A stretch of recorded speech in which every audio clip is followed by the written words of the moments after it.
Alright, we are back with a new video, and today I'm going to be giving my review of Australian Survivor Blood vs. Water. I know that I talked a lot about this season as it was playing out with my power rankings, but I didn't really get to talk too much about my personal thoughts on the season. Hopefully, this video will give me the chance to do so, and I'll say up front that I think this season was okay. I mean, it's not the best season in the world. It's certainly not as good as Brain versus Brawn and even some of the other previous Australian Survivor seasons. Even so, I was a bit surprised by how much hate this season got online, with people saying that's the worst season ever. It's very boring. And while I understand where these people are coming from, I don't personally hate this season.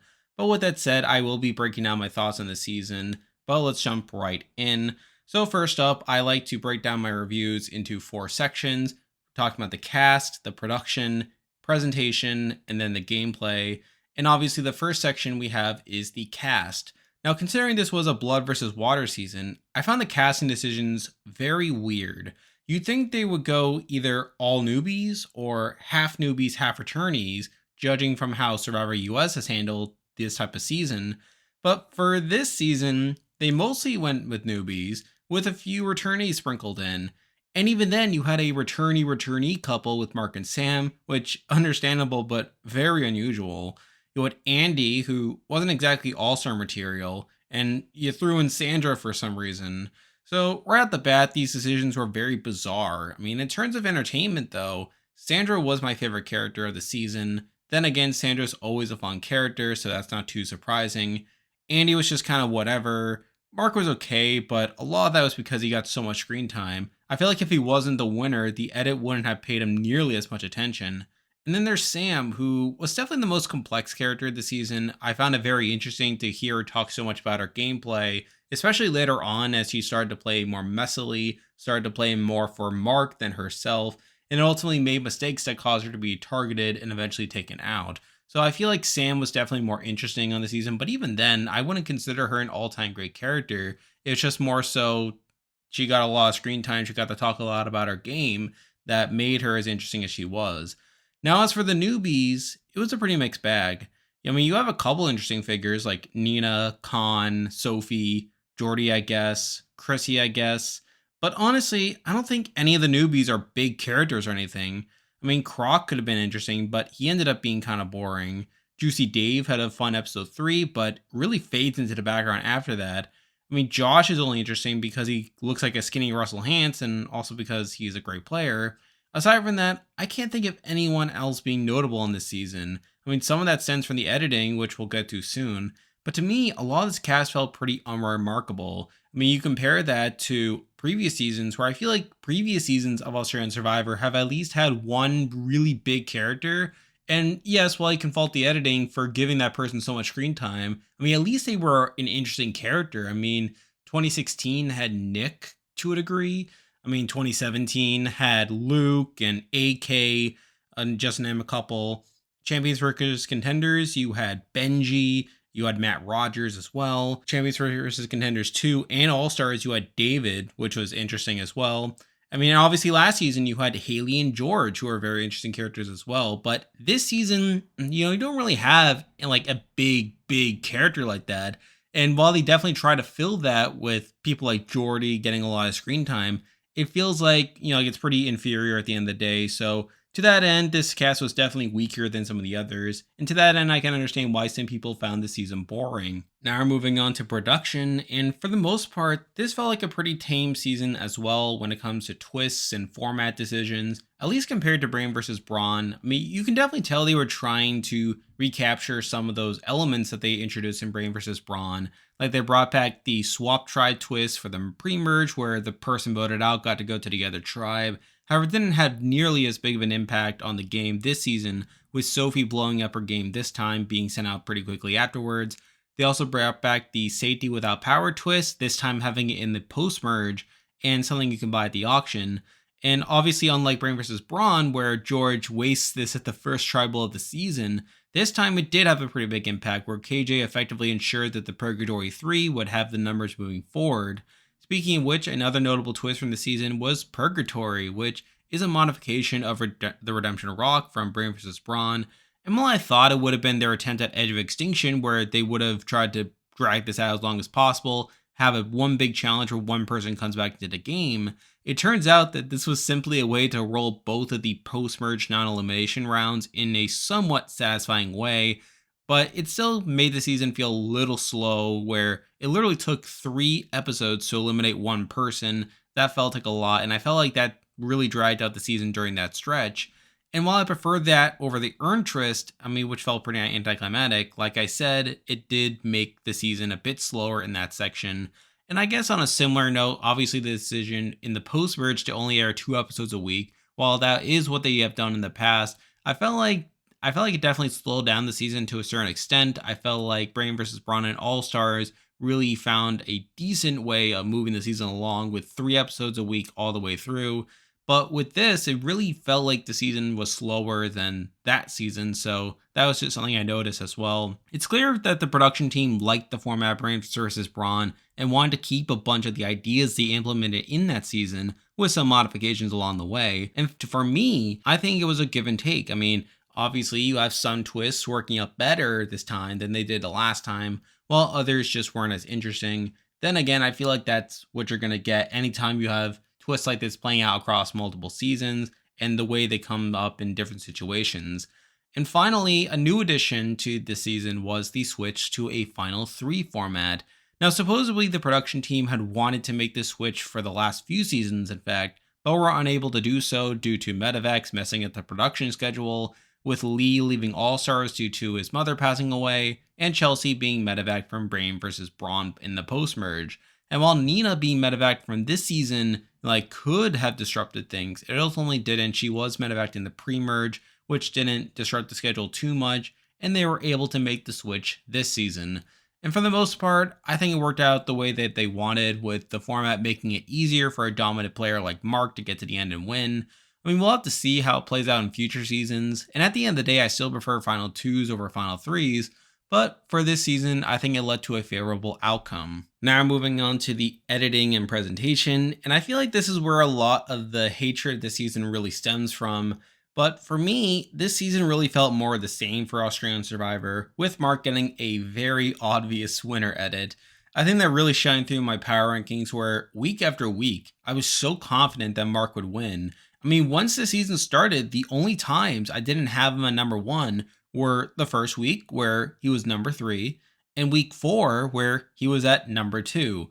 Obviously, a lot of movement there.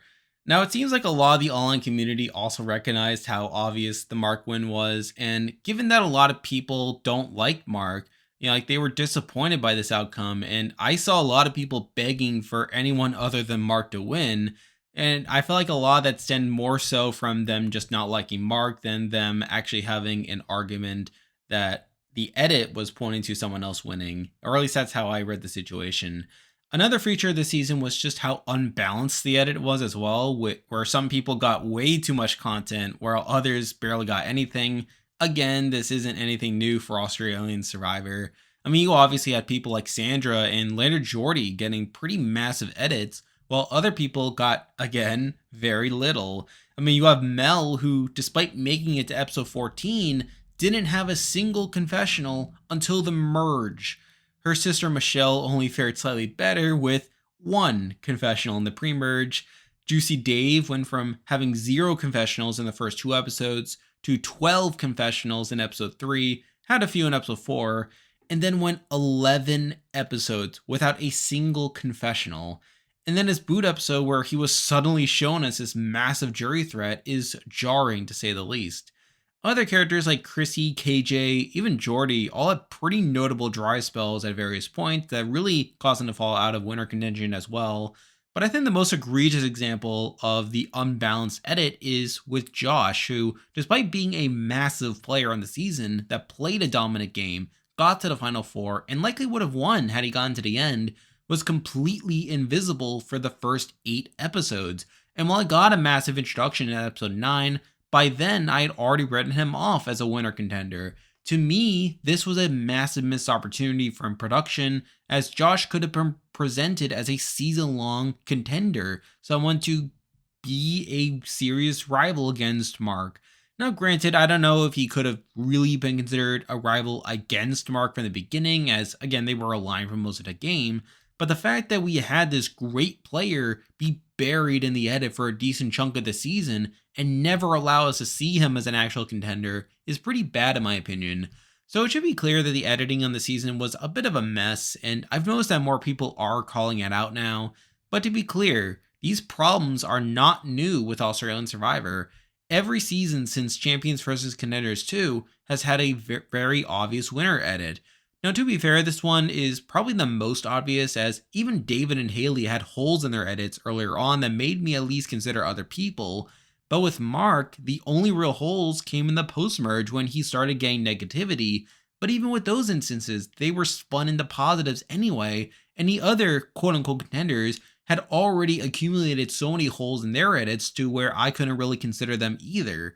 As for unbalanced editing, I feel like every single season except 2016 has had this problem to various extents. I mean, I literally mentioned this earlier with Mark and Sam's original season, where it was pretty much the AK Henry Luke show.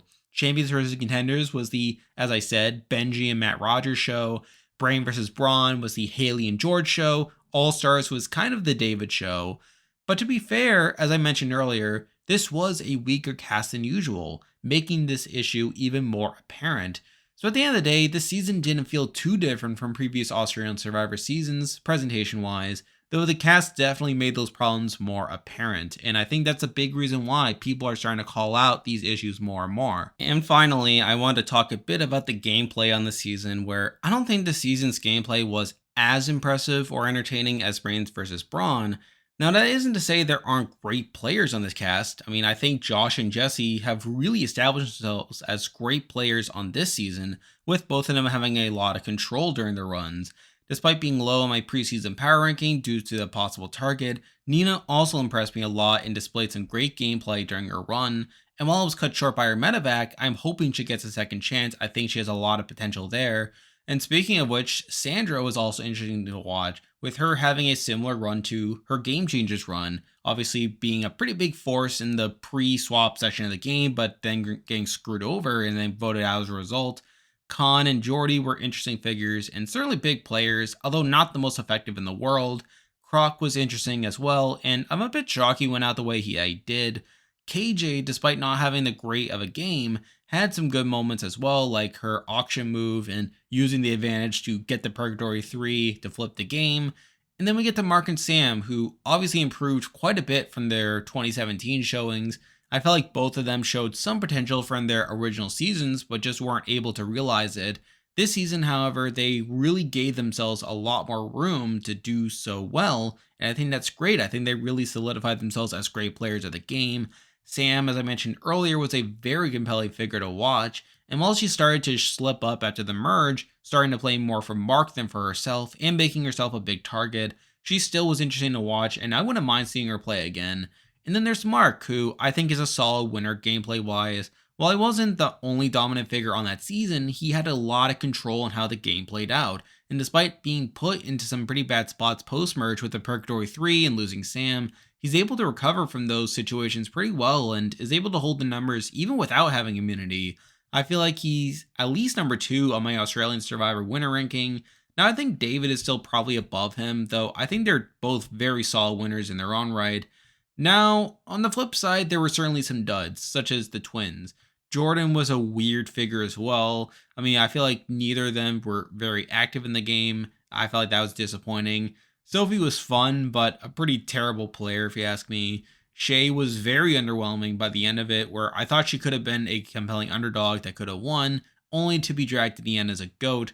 There's also Andy, who, again, didn't have too much potential in the return and was ultimately the first boot.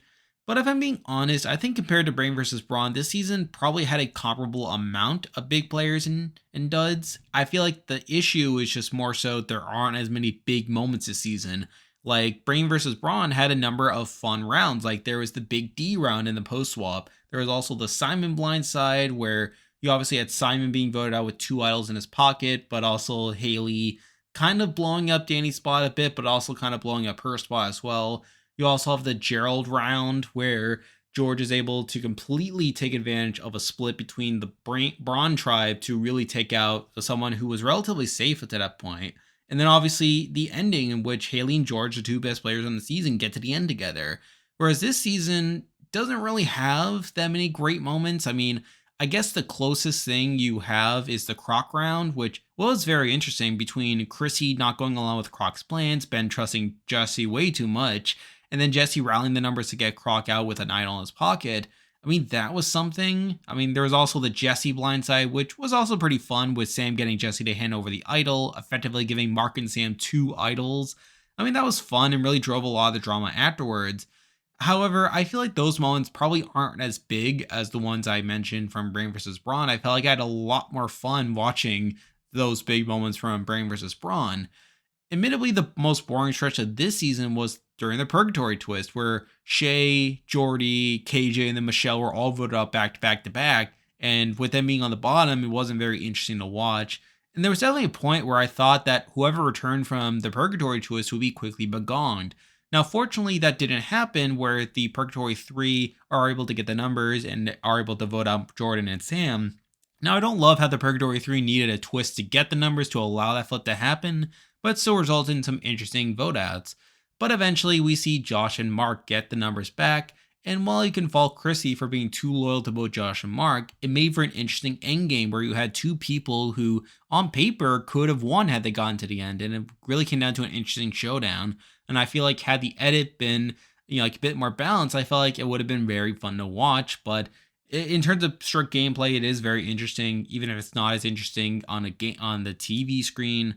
So I felt like that was pretty interesting as well. So on the whole, I think that the gameplay for this season was interesting at points. However, I feel like it didn't have the same highs as Brain versus Brawn, though I think there are still plenty of decent moments within it. So overall, I think this season was okay at the end of the day. I mean, again, I feel like there were definitely some decent parts of the season. Like, there are some good characters in there. There's some interesting gameplay decisions, some interesting outcomes with the twists. And I feel like in general, the hatred that this season has gotten from the online community is a bit overblown, in my opinion. However, even so, this is definitely on the weaker side of Australian Survivor seasons, where I'll be honest, there were definitely points where it was a bit boring. Like I said, during the Purgatory twist, it did felt really boring, where a lot of the boots there were predictable. And in general, I feel like this was definitely one of the weaker casts of Australian Survivor, which really affected the gameplay, but not more so how it translated in presentation, made the winner's edit not as fun to watch, if you ask me. But I still think Mark is a satisfying enough winner, simply due to him being a returning player. And it'll be fun now to rewatch 2017, knowing that Mark and Sam come back and make a pretty big impact on this season. And again, I feel like this season probably isn't as bad as people say. There are still some good moments in there, but this is definitely one of the weaker seasons. I think in terms of my ranking, I would probably have it around the same level as 2016, maybe a little bit lower, but I wouldn't say it's a terrible season at the end of the day. So there we go. That will do it for this week's video. If you like this content, be sure to like and subscribe. It really helps out the channel. And I will be making a player ranking for the season next week. I'll be ranking all 24 players from the season based on the level of gameplay that they had. I've been very excited to put this list together, and it'll be interesting to see how it came out. So stay tuned for that. Big Brother Canada is still going on, and that season is just playing out very insane. So obviously stay tuned for that. And of course, Survivor 42 is currently in full swing. Stay tuned for that as well. There's a lot of stuff coming for this channel in the near future, and I really appreciate all the support that you're giving. Thank you so much. But for now, that is the video. See ya.